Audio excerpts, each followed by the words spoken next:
방송에서 제공하는 보험 정보는 투자 판단에 대한 조언입니다.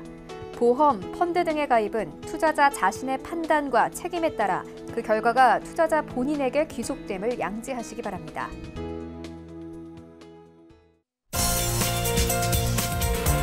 네, 보험에 대한 모든 것을 알려드립니다. 전문가 군단과 함께하는 시청자 맞춤형 보험 방송. 안녕하세요. 보험플랜 119의 진행 민채합니다.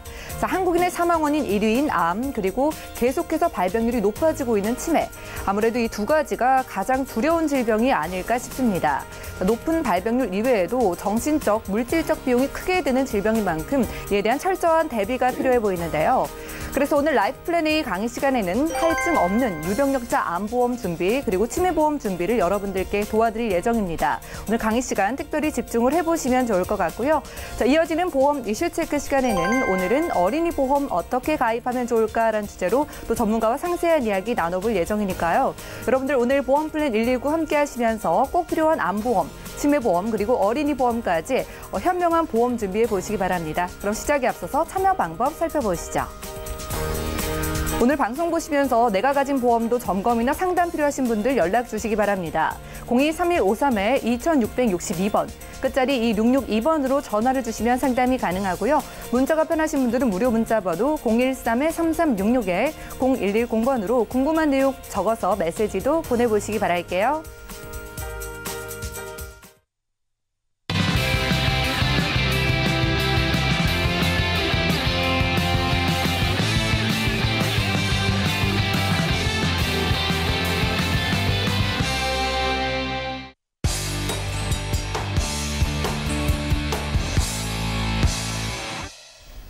네, 시청자 여러분들의 보험 도우미 보험플랜 119 시작합니다. 첫 순서는 꼭 필요한 보험 보장 항목을 알기 쉽게 짚어드리는 바로 라이프플랜 A 강의 시간인데요.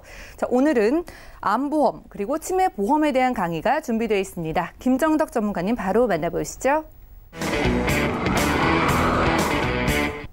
네, 오늘은 유병력자인데 할증 보험료가 붙지 않는 이런 간편함을 소개해 드릴 건데요. 자, 우리가 방송에서 암이든 뇌혈관 질환이든 허혈성 심장 질환이든 좋은 담보들에 대해서 굉장히 많이 알려드렸습니다. 그리고 병력이 있어도 보험 가입할 수 있는 그런 유병력자 보험이 많이 출시가 됐는데요.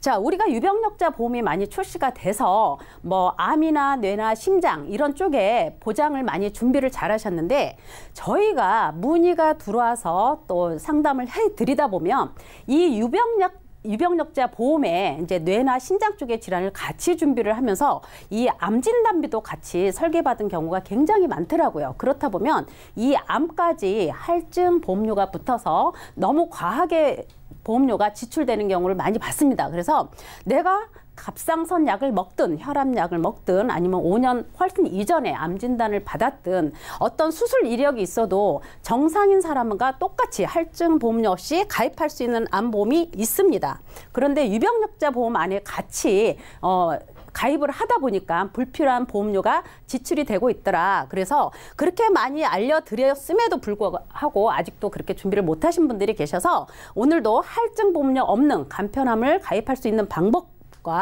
그리고 평생 진행되는 병이죠. 치매. 굉장히 사회적으로 관심도가 높아졌습니다. 그런데 굉장히 치매 보험이 많이 나와 있어요. 그래서 어떤 게 옳다 그르다 할 수가 없고 어떤 보험이 더 좋다 어떤 보험이 좀 못하다 이렇게도 할 수가 없습니다. 평생 진행되는 병이고 완치가 없고 치료제가 없습니다. 다만 조기에 발견이 돼서 미리 약을 먹게 되면 완화시키고 조금 더 진행되는 거를 늦출 수 있는 이런 치매 보험은 어떻게 준비하는 게 가장 잘 준비할 수 있는 건지 오늘 함께 알아보도록 하겠습니다. 자, 우리가 너도 나도 가입하는 게 바로 암보험입니다. 암보험. 암보험은 가정에 가입 안 하신 분들이 없으세요. 실손보험은 없어도 암보험은 있으세요. 이렇게 준비들 굉장히 잘 하시는데 자, 암은 지금은 굉장히 의료기술이 굉장히 많이 발전했습니다. 그래서 완치에 가까운 치료를 받고 있는데요. 자, 죽음보다 두려운 게 치료비입니다. 그만큼 치료비에 대한 걱정이 굉장히 많아요.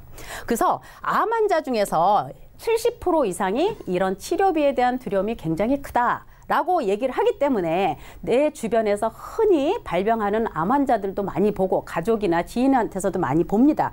그러다 보니까 너도 나도 암보험을 잘 준비들을 하고 계세요. 암 쪽에는. 그리고 이 암에도 치료비가 최고 많이 드는 암부터 발병률은 굉장히 높지만 또 치료비가 조금 덜 드는 갑상선암. 발병률이 굉장히 높죠. 그런데 어떻게 해요?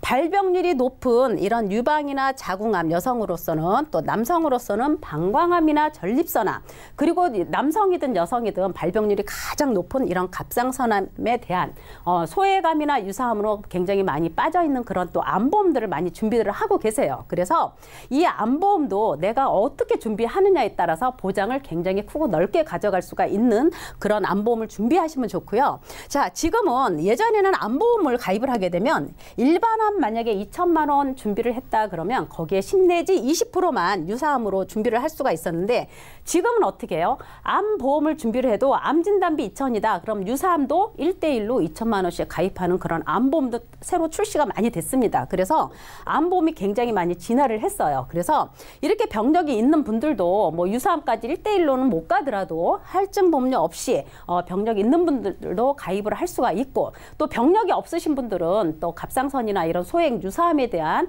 그런 보장을 조금 많이 높여서 준비할 수 있는 그런 암보험들이 많이 출시가 됐기 때문에 암보험에 대한 준비는 충분히 잘 하시리라 봅니다.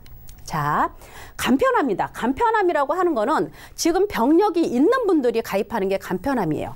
간편암은 보험 상품에 간편암이라고 되어 있지 않습니다. 보통 건강한 사람들이 똑같이 가입하는 상품 안에 간편암 플랜이 따로 있어요. 그 상품 안에는 암 진단비도 있고 뭐 뇌나 심장 쪽의 질환 진단비도 있고 아니면 수술 특약도 있고 아니면 상해 담보들도 다 있습니다. 그런데 내가 병력이 있는 사람들은 그런 담보들을 다 가져가기에는 고지가 굉장히 많아요. 그렇지만 내가 딱 암만 필요하다. 나는 암 쪽의 보장이 약해서 내가 병력은 있지만 암 보험을 준비를 하고 싶다 하시는 분들은 그런 플랜 안에 간편암 플랜이라고 따로 있어요. 그래서 굉장히 많은 고지 중에서 두세 개만 고지를 하면 됩니다. 그래서 지금 여기서 하나부터 15가지 나오는 이 고지 사항은 회사별로 제가 다 묶어놓은 거예요. 그래서 회사별로 직업만 물어보는 직업과 그 다음에 5년 이내 암이냐 백혈병이냐 그리고 강경화냐 에이즈냐 이렇게 두 가지, 남성에 대해서는 이렇게 두 가지만 물어보는 회사도 있습니다. 그리고 여성에 대해서는 하나 더 추가돼서 여성 부인과 질환으로 검사를 통해서 입원이나 수술을 했느냐 안 했느냐 요거까지 여성분한테는 물어보는 회사도 있고 그렇지 않으면 직업과 아니면 지금 현재 3개월 이내에 새로 진단을 받은 게 있느냐 1년 이내에 의사로부터 해서 추가적인 검사를 받은 게 있느냐 그리고 암이나 백혈병이냐 간경화 에이즈가 있었느냐라는 요 항목만 물어보는 회사도 있습니다. 그래서 내가 어떤 수술을 받았고 어떤 약을 먹고 언제 진단을 받았느냐 여부에 따라서 회사를 선택해서 나한테 맞는 그런 간편함을 준비할 수 있다. 그래서 오늘은 이렇게 할증 보험료 없는 그런 간편함을 준비할 수 있는 방법을 알려드렸고 그러면 과연 간편함은 얼마 정도 보험료가 산출이 되느냐 하는데 제가 이제 40세와 50세 두 분을 했는데요. 지금 보통 30대 후반에서 40대 초반 되시는 분들이 고지혈증 약이나 혈압약, 당뇨약을 안 드신 분들이 10분의 반 이상은 다 먹고 있더라고요. 본인은 혈압 없다, 고지혈증 약을 먹고 있다 하는데 약봉투를 보면 거기에 혈압약이 같이 돼 있고 또 혈압약 드신다고 하시면 자기는 고지혈증이 없다 그랬는데 고지혈증 약이 같이 있습니다. 그래서 40대, 30대 후반부터 40대 되신 분들이 벌써 만성질환 약을 드시고 계시는 분들이 굉장히 많습니다. 그래서 40세와 50세 두 남녀분을 통해서 금액이 어느 정도 되는지 한번 살펴보는데요.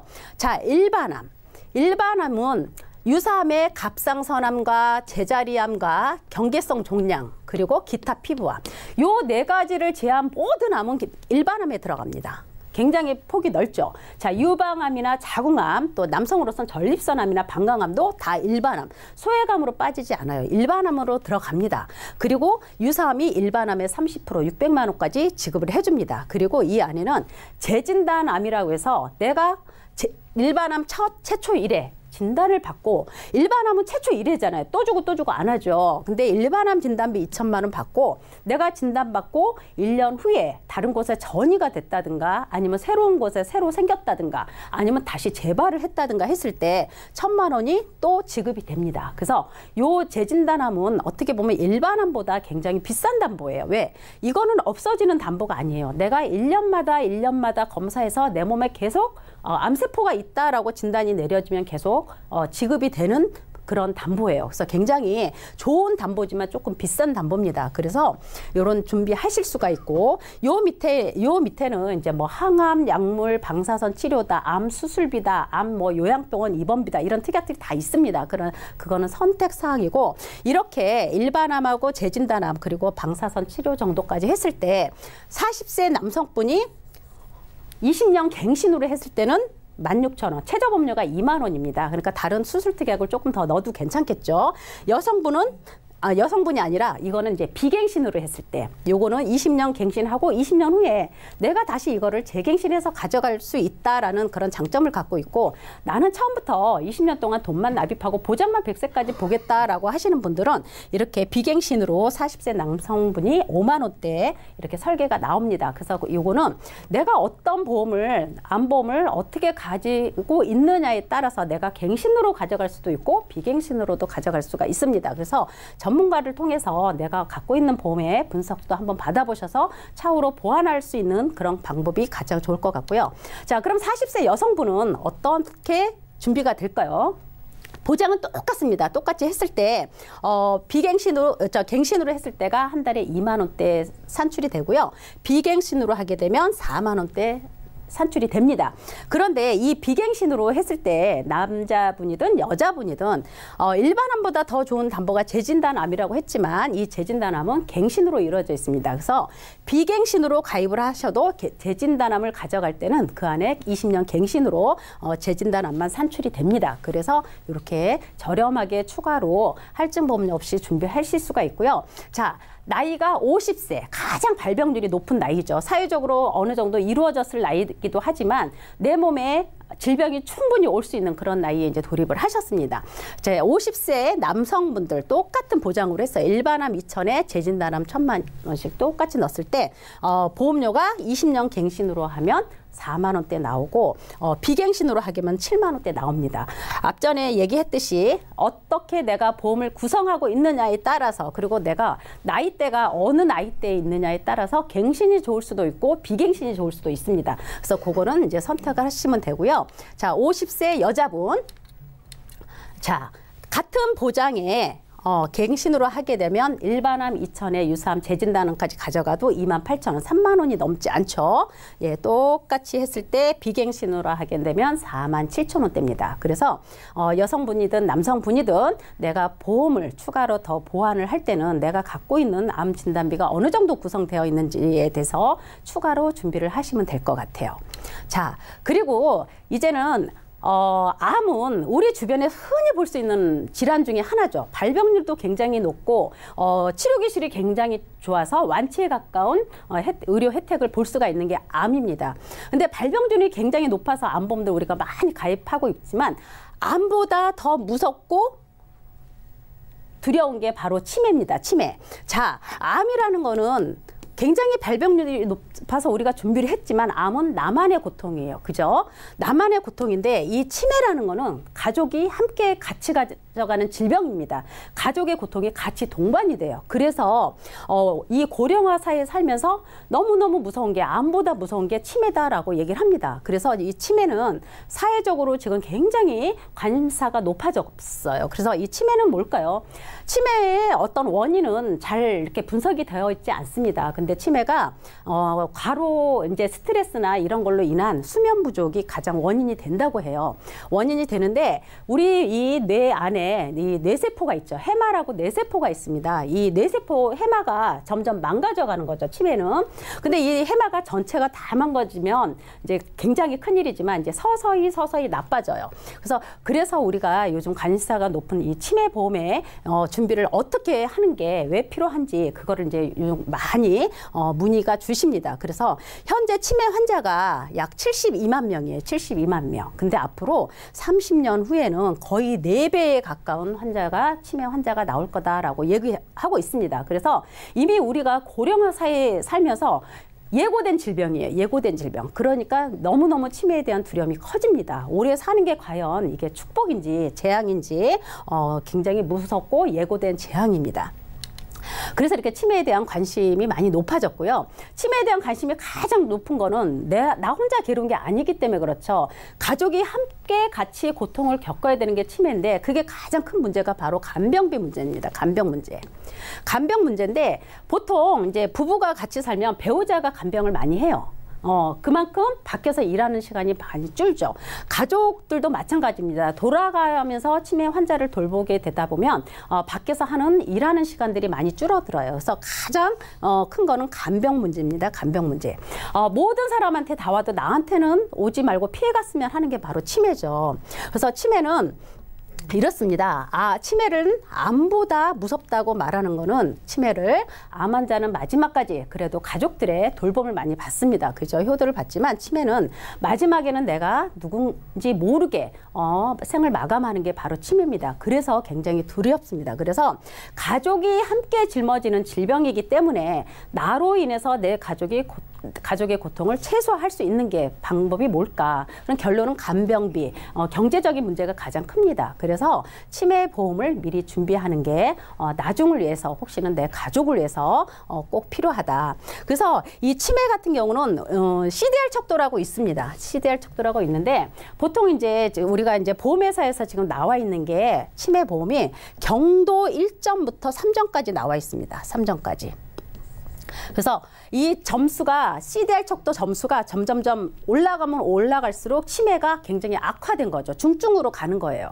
그래서 현재 보험회사에서 나와 있는 치매 보험은 경증 치매에 대해서 보장을 잘해주는 회사가 있고 아니면 중증 치매에 대해서도 보장을 잘해주는 회사가 있습니다. 객관적으로 주관적으로 어떤 게 더 좋다라고는 할 수가 없어요. 그래서 지금 본인들이 이제 그 CDR 척도 점수 경증 치매 때 많이 받는 걸 원하시는 분들은 또 그렇게 준비하시는 게 좋고 그래도 그냥 중증 치매 때 생활비, 간병비가 평생 죽을 때까지 나오는 게 좋다라고 하시는 분들은 또 그렇게 준비하셔도 괜찮습니다. 그래서 이 치매에 대한 관심도가 높아져서 오늘은 제가 암과 치매에 대해서 해봤고요.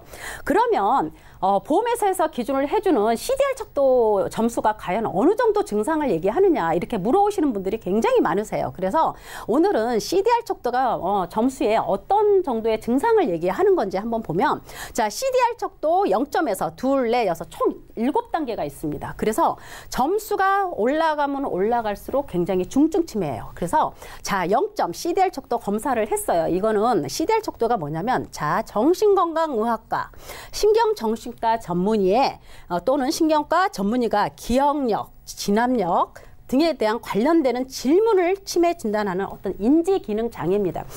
검사인데 우리가 이제 보통 건망증이 깜빡깜빡하면 요즘 동네마다 그 치매 무료 검사해 주는 데가 굉장히 많아요. 거기에도 보면 이런 모의고사 같은 그런 질문지가 굉장히 많은데 이제 이건 전문적인 의사가 척도 검사를 하는 겁니다. 그래서 0점일 때는 아무 증상이 없어요. 그냥 때때로 경미한 건망증이 그냥 나타나는 정도입니다.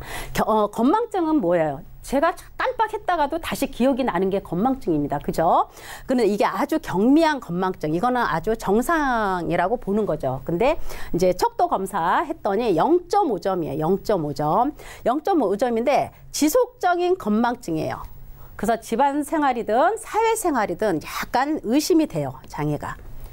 근데 이거는 치매까지는 안 가요. 0.5. 치매는 치매인데 충분히 생활을 할 수가 있어요. 그래서 0.5점의 체경도 정도 되게 되면 잊어버렸는데 생각을 못 하지만 옆에서 약간 이렇게 조금 얘기를 해주면 기억이 날 수 있는 정도. 그러나 얘기를 안 해주면 까맣게 잊고 지나가는 게 바로 0.5점 CDR 척도 들어갑니다. 그리고 이제 가장 관심 있는 게 보험회사에서 지금 출시된 CDR 척도 1점부터 여기가 가장 관심이 있죠.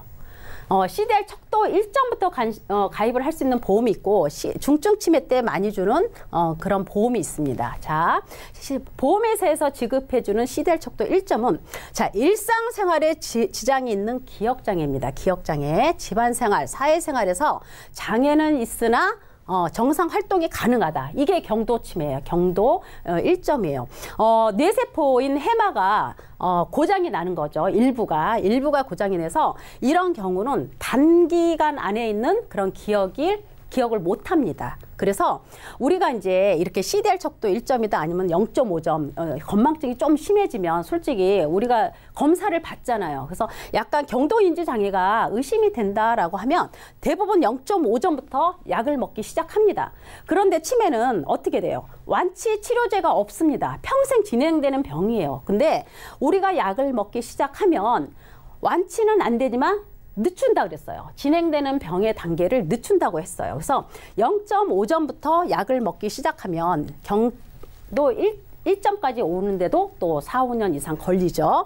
그런데 이제 경증 1점 받고 거기서도 이제 약이 조금 늘겠죠. 왜냐하면 조금 증상이 됐으니까. 그래서 단계별로 이렇게 올라갑니다. 그래서 중등도 2점, 이게 CDR 척도 2점인데 자, 시간에 대한 인지 능력이 상실돼요. 간단한 집안일만 가능하나 외견상으로는 집 밖에서도 활동이 가능합니다. 그러니까 보호자가 같이 다니셔야 되겠죠. 혼자서는 왜냐하면 이런 시간 공간이나 이런 게 조금 떨어지기 때문에 보호자가 있어야 돼요. 그래서 이게 CDR 척도 2점. 자, 중증입니다. CDR 척도 3점. 이거는 사람에 대한 인지 능력만 유지하고 있어요. 자, 대소변 실금도 나타납니다. 정상적인 기능을 할 수가 없어요. 그래서 외견상으로 우리가 딱 봐도 아, 저분은 치매를 앓고 계시는 분이다라고 충분히 인지할 수 있는 그런 단계가 바로 중증 치매입니다. 그래서 여기서 이제 더 단계가 올라가면 자신의 이름에만 이렇게 때때로 반응하고 전혀 못합니다. 그래서 옆에 도움 없이는 이동도 불가능한 게 CDR 척도 4점이에요. 자신에 대한 인식이 없고 식사 시에도 다 먹여줘야 되고 누워있어야 되는 게 바로 중증인데 대부분 우리가 평균적으로 이렇게 중증 치매 진단을 받으면요. 평균 생존율이 3년 정도 된다고 합니다. 그래서 이거는 이제 3년보다 훨씬 더 사시는 분도 있고 3년보다 또 못 사시는 분도 있는데 평균적으로 중증 치매 진단을 받게 되면 평균 생활할 수 있는 생존 확률이 3년 정도 된다라는 그런 조사 통계치도 나옵니다. 방금 CDR 척도 3점일 때 중증 치매일 때 매월 100만 원씩 죽을 때까지 간병비를 주겠다라는 그런 보험 상품이 있죠. 많죠. 그리고 또 이제 간병비도 체증해서 주는 그런 상품도 또 업그레이드 돼서 나왔습니다. 그래서 요거는 한번 살펴보고 지나갈 텐데요. 자, 처음에 이제 중증 치매를 처음부터 진단을 받지는 않죠. 그죠? 처음에 이제 CDR 경도 치매 진단부터 받습니다. 그러면 경도 치매 받게 되면 300만 원을 먼저 줍니다. 그리고 여기서 한 단계가 더 높아져서 CDR 척도 2점을 받았다. 그러면 200만 원을 추가로 줍니다. 그래서 이렇게 해서 500만 원을 받았죠. 500만 원 받았고 여기서 단계가 나빠졌어요. 그러면 1,500만 원을 또 추가로 줍니다. 1,500만 원. 그렇게 해서 중증 치매 CDR 척도 3점이 되면 총 2천만 원 지급을 받아요. 근데 만약에 2천만 원 받는데 만약 85세 때 내가 85세 때 중증 치매 이렇게 진단받아서 2천만 원을 받았어요. 그러면 85세부터 내가 100살까지 평균적으로 살았다라고 가정을 했을 때 매월 100만 원씩 100세까지 수령을 했다라고 하면 요게 1억 8천만 원이 됩니다. 그럼 내가 100살 이후로 더 살 수 있으면 더 간병비가 지원이 되겠죠. 근데 100살까지 살았다고 가정을 했을 때 총 수령하는 거는 2억을 받을 수가 있습니다. 2억을 받을 수가 있고 그렇지 않고 내가 중증 치매 진단 받아서 이렇게 2천만 원을 받았어요. 그런데 1년이나 2년 있다 이렇게 사망을 했어요. 그러면 또 그러니까 매월 100만 원씩 주던 거를 3년 동안 확정 보증 지급을 상속인한테 해줍니다. 그래서 총 일시금 2천만 원과 확정 지급해서 5,600만 원을 받을 수 있다. 이게 이제 중증 치매 CDR 3점에 받았을 때에 대한 죽을 때까지 간병비가 나오는 이런 치매보험도 있다라고 얘기를 합니다. 그러면 어떻게 치매보험을 준비하느냐? 경증 때 많이 주는 게 좋냐? 이렇게 중증 치매 진단 받아서 생활비를 죽을 때까지 주는 게 좋냐? 어떤 진단을 어떻게 받느냐에 따라서 모르지만 우리가 상식적으로 생각할 때 처음부터 중증 진단을 받지 않거든요. 65세가 넘어가면 평균적으로 10명 중에 한두 명이 경도인지 장애를 앓고 있다고 합니다. 경도인지 장애를 앓게 되면 아까 0.5점이라고 그랬죠. 0.5점부터 완화시키는 치료제는 아니지만 진행을 늦추는 약을 먹기 때문에 상식적으로 저희가 생각할 때 중증 치매까지 가기에는 보험 만기가 끝날 것 같습니다. 지금 생활비 주는 게 거의 95세 만기죠. 90세, 95세 만기인데 경도인지장애부터 약을 먹기 시작하면 보험 만기가 끝날 것 같아요. 그래서 이렇게 손해보험과 생명보험을 같이 세팅으로 해서 준비하시는 분들도 많이 있으시고요. 그렇지 않으면 나는 경증 치매 때 많이 받는 게 더 좋다. 그리고 내가 치매가 안 왔으면 중간에 보험 만기 이전에 해지를 해서 노후 자금으로 쓰겠다라시는 분들도 있고 아니면은 그냥 중증 치매가 가장 무섭기 때문에 중증 치매 해서 나 죽을 때까지 가족들한테 생활비가 나오는 걸 좋다라고 하시는 분들도 있습니다. 그래서 어떤 게 좋다라고는 할 수 없어요. 자, 지금 경증 치매 제가 1,000만 원으로 산출을 했지만 지금 경증 치매 최고 2,000만 원까지 나오는 회사가 많이 있습니다. 그래서 경증 치매 기본으로 그냥 1,000만 원만 넣었어요. CDR 척도 1점이죠. 자, CDR 척도 2점이 중등도 치매입니다. 그럼 추가로 또 1,000만 원이 나오죠. 그리고 또 중증 치매 진단 받으면 또 2,000만 원 해서 4,000만 원 플랜입니다. 그리고 여기에는 손해보험에는 파킨슨 진단비라고 이 진단비가 따로 있어요. 이게 치매에 걸리신 분들한테 또는 치매에 걸릴 확률이 있으신 분들, 이런 파킨슨 진단 받으시는 분들이죠. 1,000만 원 했을 때 이렇게 한 달 보험료가 4만 원대에 구성이 됩니다. 50세 여자분이. 제가 이제 여자여서 50세 여자분으로 그냥 산출을 해봤습니다. 그래서 4만 원씩 넣게 되면 20년 납입을 하게 되면 총 1,000만 원이 안 돼요, 원금이. 근데 내가 80세 때 만약에 별일 없어서 해지를 했다 그럼 1,400만 원 정도 나오고요. 85세 때 해지를 했다 하면 한 1,100만 원 정도 나옵니다. 그래서 80세나 85세 때 내가 지금처럼 똑같이 생활을 하고 있으면 중간에 해지해서 이렇게 해지환급금으로 노후자금을 쓰셔도 되고 아니면은 유지하셔서 이 치매 진단에 대한 어떤 충분한 준비를 하셔도 되고요. 생명보험은 아까 방금 앞전에 제가 설명했던 거예요. 경증 치매일 때 300, 1점 더 올라가는 중등 때 200 더 줘서 500만 원, 그리고 중증 치매 진단 받으면 합의 2,000만 원 받죠. 예, 이렇게 중증 치매 진단을 받게 되면 죽을 때까지 간병비 매월 100만 원씩 나온다. 이런 경우도 마찬가지입니다. 한 달에 50세 여자분이 448,600원이에요. 원금 1,160만 원 들어갔죠. 똑같이 80세 때 해지하면 1,500만 원 정도가 나옵니다. 그리고 85세 때 해지하면 1,100만 원. 그래서 그때 나이에 내가 이상이 없다라면 노후자금으로, 그래서 지금 현재 치매보험을 준비하시는 분들이 대부분 나한테만 오지 않았으면 하는 게 치매지만 혹시나 불안하고 걱정이 되기 때문에 준비하는 게 또 치매보험입니다. 그래서 만약에 나한테 다행히 치매가 오지 않으면 나는 이거를 노후자금으로 쓰겠다라고 해서 기존에 들어가는 보험료가 좀 과하게 많음에도 불구하고 너도 나도 준비하는 게 또 치매보험입니다. 그래서 이렇게 노후자금 구성을 하실 수가 있어요. 그래서 이렇게 하시면 되고요. 자, 이렇게 실속 플랜으로 저렴하게 가입하시는 방법도 있습니다. 이제 기존에 들어가는 보험료가 너무 많아버리면 또 추가로 준비할 때 너무 부담스러우면 이렇게 40세, 50세 남자분이나 50세 여자분으로 해서 실속 플랜으로 해서 이렇게 4, 5만 원대 준비할 수 있는 이런 플랜도 있습니다. 그래서 이렇게 전문가한테 의뢰를 하셔서 원하시는 플랜을 짜시면 될 것 같고요. 자, 이거는 너무 좋아서 제가 이거는 이제 오늘 강의하고는 아무 상관이 없는 건데 너무 좋아서 한번 넣어본 건데요. 지금 태아보험이 아니라 자녀보험이요. 뱃속에 있는 엄마, 태아부터 해서 30세까지 어린이 보험으로 가입할 수 있는 그런 게 굉장히 많은데 무해지지만 이게 왜 좋으냐면 이 납입면제 기능이 있어서 제가 이거를 좀 알려드리려고 제가 하나를 넣어봤는데요. 지금 어린이 보험 안에 태아보험이다, 자녀보험이다, 사회초년생도 다 가입할 수 있는 게 30세까지잖아요. 이 납입면제 기능이 좋아서 제가 설명을 드려보려고 했는데 다치거나 아파서 80% 이상 장애 시 이 납입면제가 돼버립니다. 암 진단 시 납입면제가 돼요. 그리고 뇌혈관, 뇌혈관은 뭐예요? 뇌출혈보다 범위가 넓은 게 뇌졸중, 뇌졸중보다 범위가 넓은 게 바로 뇌혈관이라고 그랬어요. 이 뇌혈관 질환에도 납입면제가 되고 급성 심근경색이 아닌 허혈성 심장질환에도 납입면제가 됩니다. 그리고 5대 난치성이 따로 또 납입면제가 들어가요. 가장 큰 거는 이 유사암입니다. 유사암. 암도 아닌 애매모호한 악성인지 양성인지도 모르는 경계성 종양 진단만 받아도 납입면제가 돼버려요.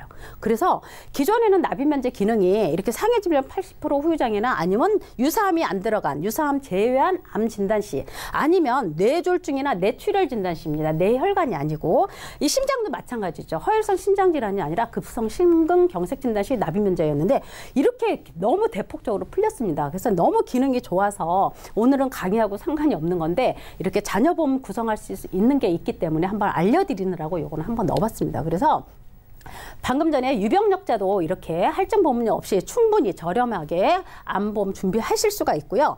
가족과 함께 짊어져서 같이 가는 이런 치매보험, 고통이 오는 치매보험 준비하셔서 가족의 그 경제적인 고통을 최소화할 수 있는 그런 강의를 오늘 해봤습니다. 네, 오늘도 즐거운 하루 되십시오.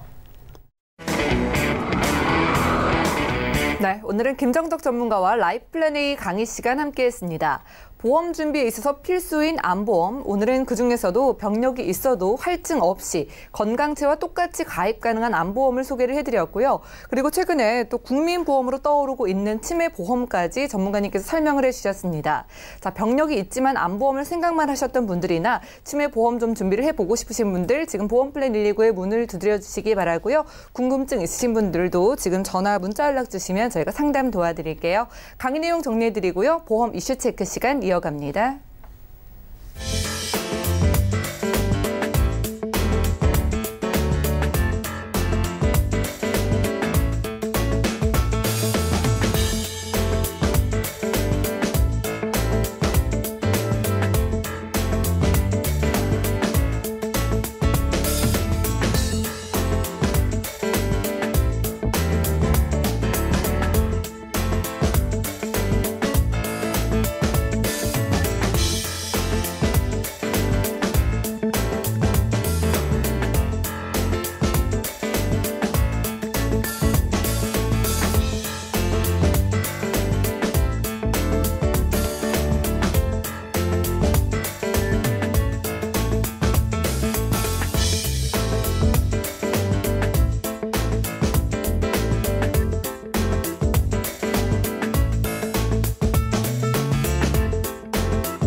네, 보험 플랜 129 이어지는 순서는 보험 이슈 체크 시간입니다. 자, 오늘의 주제는 어린이 보험 어떻게 가입하면 좋을까인데요. 자, 만 30세까지 가입이 가능하면서 일반적인 성인 보험보다 그 보장 내용도 좋아서 참 많은 분들이 관심을 가지고 계신 어린이 보험입니다. 오늘은 대표적인 궁금증들을 풀어볼게요. 민지웅 전문가님 안녕하세요. 네, 안녕하세요. 네, 반갑습니다. 자, 이름도 어린이 보험인데 만 30세, 그러니까 지금 31세이신 분들까지 가입이 가능한 건가요? 네.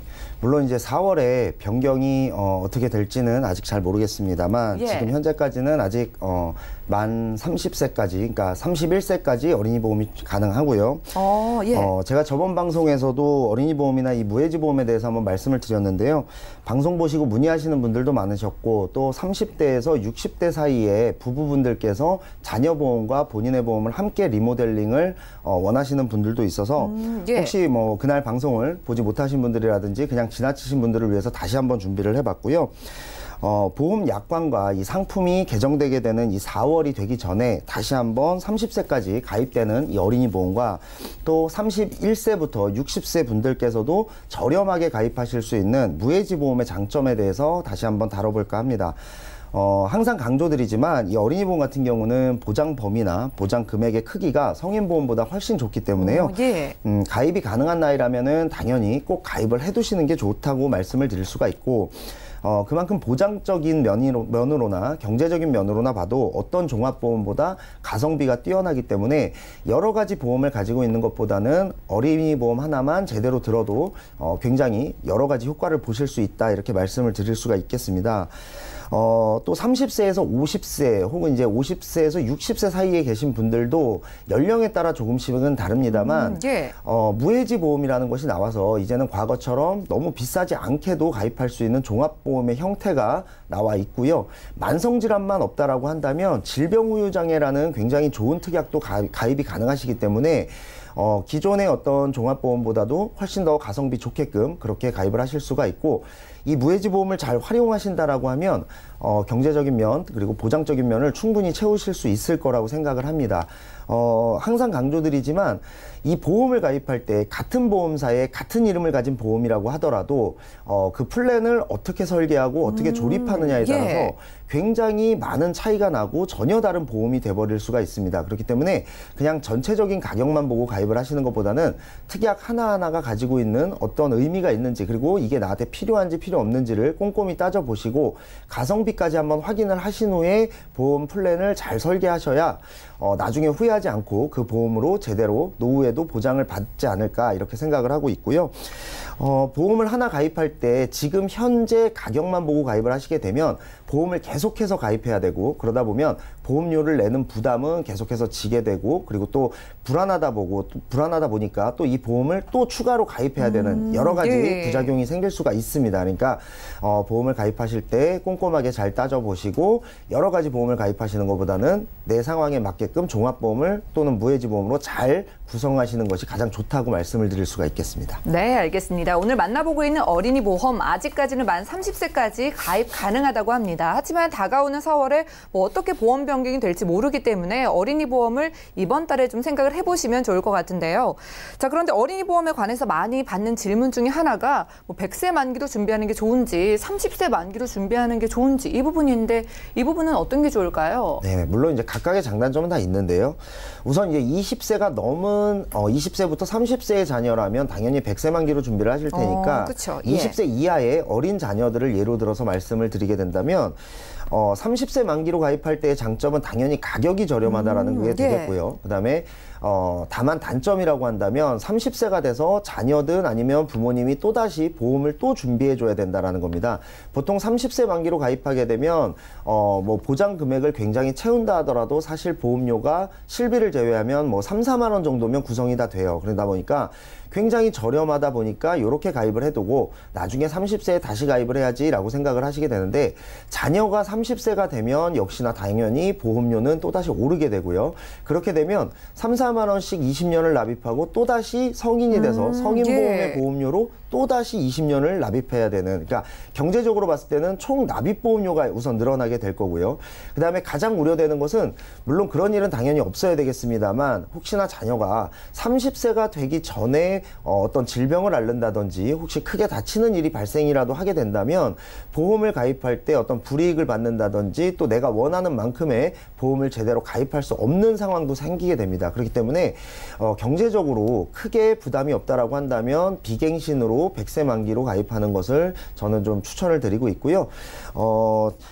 지금 만약에 30세로 가입할 때와 100세 만기로 가입할 때가 무해지 보험이 나오기 전에는 굉장히 좀 이 보험료 차이가 컸기 때문에 이런 부분을 충분히 알고 있으면서도 어쩔 수 없이 30세 만기로 일단 급하게 가입해 두시는 분들도 있었습니다. 하지만 지금 무해지 보험은 잘 가입하게 되면 어린 자녀분들의 경우는 100세 만기로 가입을 한다 하더라도 7, 8만 원이면 충분히 구성이 가능하기 때문에 30세 만기로 구성하는 것과 그렇게 많은 차이는 나지 않습니다. 그러니까 지금은 무해지 보험을 선택하시고 그다음에 100세 만기로 그리고 또 비갱신으로 가입하는 것이 굉장히 중요하다, 이렇게 보시면 될 것 같습니다. 그렇군요. 보험료를 절약을 하려고 30세 만기로 준비해 두신 분들, 아이가 이제 30세 만기가 되면 다시 보험을 준비해야 되니까 오히려 장기적으로 봤을 때는 100세 만기가 더욱더 합리적이다라는 말씀을 해주셨고요. 지금 나오고 있는 무해지 보험으로 준비를 하신다면 더욱더 좀 잘 준비를 해보실 수가 있을 것 같습니다. 자, 그런데 말씀하신 이 무해지 보험이 좀 좋은 점이 환급금이 많지만은 해지 환급금이 없다 이런 단점이 있지 않을까요? 네, 이 부분에 대해서는 일단 이름이 무해지 보험이기 때문에 좀 예. 오해가 생길 수도 있는데요. 예. 지금은 이제 화면을 한번 보시면은 이 무해지 보험 같은 경우에 해지 환급금 예시표라고 해서 이거를 많이 보셨을 거예요. 지금 보시다 보면 이거는 납입 기간을 20년을 예로 든 표인데요. 이 납입 기간이 20년이 되기 전, 그러니까 지금 이 표의 마지막에는 15년이 보이고 있는데요. 이 20년이 되기 전까지는 해지 환급금이 없는 것이 맞습니다. 그리고 다음 화면을 보면 20년이 지나는 시점, 그러니까 내가 납입 기간이 끝나는 시점부터는 이 해지 환급금이 일반 보험과 똑같이 해지 환급금이 발생을 하게 됩니다. 그림으로 보시면 이런 형태라고 보시면 되겠는데요. 납입을 하고 있는 동안에만 해지 환급금이 없는 대신에 가입할 때 약 30%에서 많게는 50%까지 저렴하게 보험을 구성해서 만들었다라고 생각하시면 되겠고, 저는 개인적으로 이게 보험사와 어떤 소비자 간의 윈윈의 형태라고 보는 것이요. 보험을 가입하게 됐을 때 비싸게 가입을 하게 되면 당연히 중간에 해지 환급금은 발생을 합니다. 그런데 이게 경제적으로 과연 이익이냐를 따져보게 되면요. 내가 예를 들어서 1,000만 원의 보험료를 납입하고 있다가 중간에 불가피하게 뭐 해지를 하게 돼서 300~400만 원을 돌려받는 경우가 있을 거예요. 이럴 때와 또는 내가 애초에 500~600만 원만 납입을 하고 해지환급금을 돌려받지 못하는 경우를 예로 들어 본다면 사실상 해지환급금이 없는 것이, 그리고 대신에 저렴하게 가입하는 것이, 이 물가가 오르고 화폐 가치가 떨어지는 것을 고려한다면 당연히 고객한테도 이익이 되겠고, 또는 보험사에서는 어떤 해지율이라든지 이런 유지율을 좀 높이면서 해지되는 율을 좀 줄일 수 있는 그런 부분이 서로 윈윈이 되지 않나 이렇게 생각을 하고요. 절대로 해지환급금이 납입 기간 동안 없다라고 해서 소비자에게 불리한 형태라거나 경제적으로 손해가 되는 것은 아니다라는 부분을 꼭 보셨으면 좋겠고요. 이 무해지 보험을 가입하시면서 납입 기간 동안에 혹시나 해지환급금이 없는 경우를 걱정하셔서 뭐 종합보험으로 가입을 하신다라고 한다면 꼭 총 납입 보험료를 꼭 따져서 진짜로 경제적인 이득이 어떠한지를 꼭 점검하고 그리고 가입을 하시는 것이 좋을 것 같습니다. 네, 알겠습니다. 무해지 보험이 해지 환급금이 아예 없는 게 아니라고 합니다. 일정 납입 기간만 끝나고 나면은 돌려받을 수 있을 뿐만 아니라 보험료도 훨씬 저렴하다고 하니까 꼭 챙겨보시면 좋을 것 같은데요.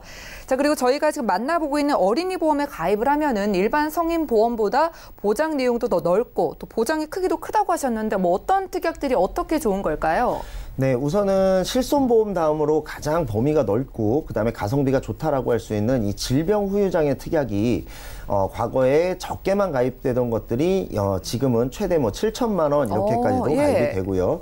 그다음에 암진단금의 경우도 최대 1억 5천까지, 그러니까 한 보험 안에 전부 다 구성을 할 수가 있기 때문에 내가 암에 대해서 걱정이 많아서 암에 대한 진단금을 1억 원을 채운다라고 했을 때 과거에는 보험을 2개, 3개 가입해서 내가 원하지 않는 기본 계약을 안고 가는 경우들이 있었는데요. 네, 지금은 보험 하나에도 이것들이 다 충족이 된다. 그래서 어린이 보험을 잘 고르시면 이런 부분들도 충족이 된다라고 할 수가 있고, 이 두 가지 특약은 사실 무해지 보험이라 하더라도 가격이 비싼 편입니다. 그렇기 때문에 내가 암진단금을 1억 원을 채우고 싶긴 하지만 그러다 보니까 보험료가 많이 비싸서 고민하시는 분들이라면 100세 만기까지는 얼마, 90세 만기까지는 얼마, 80세 만기까지는 얼마, 이런 식으로 복층으로 구성해서 가입하시는 방법도 충분히 고려해 볼 만하고요.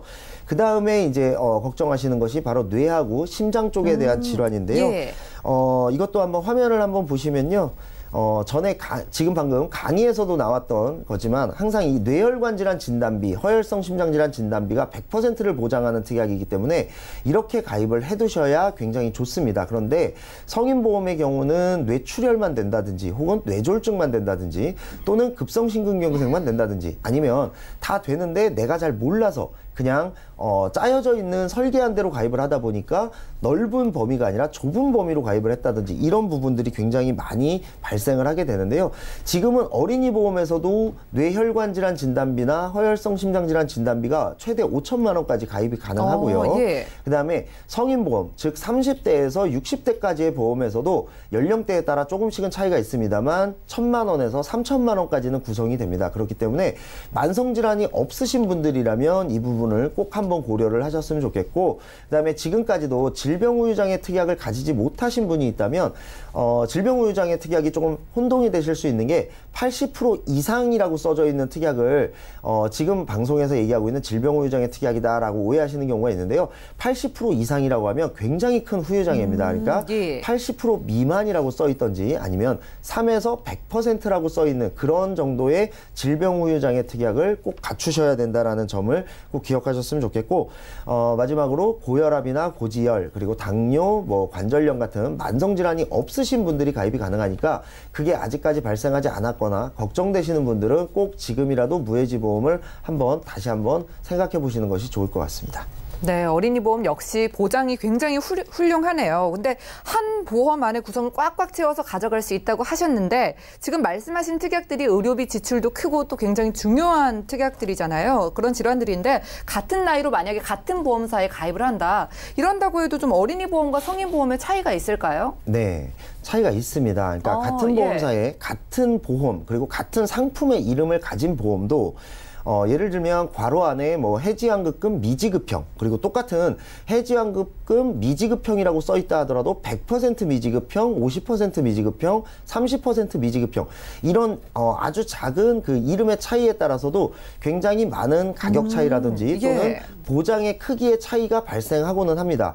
예를 들어서 똑같은 보험이라 하더라도 성인 보험과 어린이 보험은 내가 가입하고 싶은 뭐 뇌혈관 질환 진단비 특약이 어떤 보험은 뭐 1,000만 원만 가입이 되고 어떤 보험은 3,000만 원만 되고 또는 해당 보험사에 따라서는 같은 상품의 분명히 이름인데 아주 작게 뭐 플랜 이름이 바뀌어져 있는 경우도 있습니다. 그 플랜 이름에 따라서 어떤 특약은 얼마까지만 가입이 되고 또 어떤 특약은 얼마까지만 가입이 되는 것이 다르기 때문에 그런 부분들도 꼭 꼼꼼히 한번 찾아보셔야 될 것 같고요. 그다음에 사실은 이 어린이 보험 같은 경우는 굉장히 먼 미래를 예측해야 된다라는 그런 우리가 좀 고민해야 될 점이 있습니다. 당연히 어릴 때는 당연히 젊고 건강하기 때문에 크게 그렇게 걱정을 하지 않는 부분도 있고요. 또 몇십 년 후를 정확히 예측할 수가 없기 때문에 이 부분에 대해서 좀 고민이 많으실 텐데 물가가 오르는 것도 조금 고민을 해보셔야 될 거고요. 그다음에 나중에 지금 고령화 사회가 돼가고 있고 고령화 사회가 되면 어떤 사회가 되고 또 어떠한 의료기술의 발전이 있고 이런 부분들도 충분히 고려를 하신 후에 가입을 하셔야 될 것 같고요. 질병우유장애 특약을 가입할 때는 90세 만기라든지 뭐 100세 만기로 가입을 하다 보면 너무 비싸니까 그냥 짜여져 있는 대로 80세 만기로만 가입돼 있는 분들을 정말 많이 볼 수가 있는데요. 지금 현재 이미 평균적인 수명이 90세를 넘어섰고 지금 현재 태어나서 자라고 있는 어린이들의 경우는 이것보다도 훨씬 더 오래 살 것이 분명하기 때문에 질병우유장애 특약 같은 경우도 최소한 90세 만기로 가입을 해두시는 것이 좋을 것 같고요. 뭐 예를 들면 인공관절 같은 경우는 아직은 생소하신 분들도 많겠지만 현재 노년층 분들께서는 많이 알고 계시기도 하고 그다음에 또 인공관절 수술을 받으시는 분들도 점차 늘고 있습니다. 굉장히 흔한 수술이 될 수도 있기 때문에 이러한 부분들도 잘 한번 검토를 해보시는 것이 좋겠고 뭐 예를 들면 암이라든지 뇌질환이라든지 심장질환이라는 것들은 이미 병명이라든지 코드가 다 나와 있습니다. 하지만 먼 미래에는 그러한 코드가 없는 새로운 질병이 또 발생을 할 수도 있겠죠. 하지만 질병 후유장애라는 특약은 그러한 것들까지도 다 포함하는 후유장애이기 때문에 이 특약은 굉장히 가성비도 좋고 중요하기 때문에 어린이 보험에서 꼭 빠져서는 안 된다라고 말씀을 드릴 수가 있겠고 질병후유장애 특약은 매년 보험이 변할 때마다 없어질 수도 있다라는 말들을 보험사에서 공공연하게 하고 있습니다. 그렇기 때문에 아직까지 남아있을 때에는 꼭 가입을 해두셔서 먼 미래까지 예측을 하고 가입을 하시는 것이 굉장히 좋을 것 같습니다. 네, 역시 보험은 확실히 한 살이라도 어리고 또 건강할 때 준비를 해두시면 좋을 것 같습니다. 자, 그렇다면 어린이 보험을 준비할 때 좀 유의할 사항이 있을까요? 뭐 제가 지금 말한 내용과 굉장히 비슷한데요. 예를 들면은 암 진단금을 구성할 때 나는 그냥 암을 예를 들어 뭐 5천만 원 정도는 있어야 될 것 같아 라고 해서 내 자녀에게 암 진단금 5천만 원을 가입시켜 주거나 이런 경우들을 많이 볼 수가 있는데 사실은 이 암 진단금의 경우도요. 굉장히 많이 다릅니다. 예를 들어서 지금 화면에서 한번 보실 수가 있겠는데 어떤 암 같은 경우는 소액이 나오고 어떤 암 같은 경우는 암 진단금이 그대로 나오는 경우들을 많이 볼 수가 있어요. 여성의 경우라면은 유방암, 자궁암, 난소암이 좀 흔하다고 볼 수가 있겠고 남성의 경우라면은 뭐 방광암, 그다음에 뭐 전립선암, 그리고 대장전망래암 이러한 암들에 대해서 어떤 회사는 100% 지급을 하고 어떤 회사는 또 10%만 지급을 하기 때문에 이 부분도 정확히 알고 가입을 하셔야 되고요. 10%만 지급하는 대신에 보험료가 싸지 않을까 생각하시는 분들도 있는데 전혀 그렇지 않습니다. 100%를 지급하는 보험사가 더 싼 경우도 있기 때문에 이 부분도 꼭 확인을 하시고 가입을 하셔야 될 것 같고요. 또 뇌혈관 질환이나 허혈성 심장질환 진단비도 꼭 구성을 하셔야 되는 것이 요즘 많이 발생하고 있는 협심증 같은 경우는 급성심근경색증 진단비만 가입하고 있어서는 절대 보장을 받을 수가 없습니다. 그리고 뇌졸중 말고도 요즘은 기타 뇌질환도 많기 때문에 뇌혈관 질환 진단비 이런 부분도 꼭 가입을 해두셔야 되겠죠. 그래서 이러한 진단비와 질병우유장의 실비를 기둥으로 해서 보험을 가입하시고 그 외에 모자라는 부분이라든지 또는 추가로 계속해서 발생해야 되는 부분, 수술이 흔할 것 같은 부분은 수술비로 채우시는 부분, 이런 부분을 꼭 한번 유념하셔서 보험을 준비하시는 것이 가장 좋을 것 같습니다. 네, 알겠습니다. 그렇다면 어린이 보험에 대한 마지막 체크 포인트 짧게 부탁드릴게요. 마지막으로 말씀을 드리자면은 갱신형과 비갱신형이 보험료 차이가 있다 보니까 혹은 또 내가 아는 지인에게 보험을 가입하다 보니까 갱신형이 좋지 않은 걸 알면서도 얼마 오르지 않겠지라는 생각으로 가입을 하시는데요. 갱신형의 경우는 20년 납으로 설정을 해도 100세 만기라면 100세까지 보험료를 계속해서 내야 됩니다. 그리고 얼마 오르지 않겠지라는 말은 거의 확인이 된 것이 아니고요. 아무도 모릅니다. 그렇기 때문에 꼭 비갱신형으로 준비를 하시는 것이 좋겠고 요즘은 무해지 보험 때문에 비갱신형의 보험료도 크게 많지 않기 때문에 이 부분도 꼭 살펴봐서 웬만하면 비갱신형으로 특히나 어린 자녀분들의 경우라면 비갱신형으로 가입을 하는 것이 가장 좋다. 이렇게 말씀을 드릴 수가 있을 것 같습니다. 네, 오늘은 민지용 전문가와 함께 보험 이슈 체크 시간 함께했습니다. 어린이 보험에 대해 살펴봤는데요. 같은 조건이라면 성인 보험보다 더욱더 유리하다고 하니까 준비를 생각하시는 분들은 저희에게 연락 주시면 되겠습니다. 저희가 제공해드리는 정보는 투자 판단에 대한 조언일 뿐 해당 보험의 가치와 수익률을 보장하지 않는다는 점 기억을 해주시기 바라고요. 시간 관계상 오늘 여기까지 하겠습니다. 참여 방법 살펴보시죠. 방송 끝난 이후에도 연락주세요. 저희가 상세하게 보험 상담 도와드리겠습니다. 023153-2662번으로 전화를 주시거나 무료 문자 번호 013-3366-0110번으로 궁금한 점 메시지도 보내보시기 바랄게요. 네, 함께해 주신 두 분의 전문가와도 여기서 인사 나누고요. 저희 보험 플랜 119는 내일 같은 시간에 다시 찾아뵙겠습니다. 시청해주신 여러분 고맙습니다.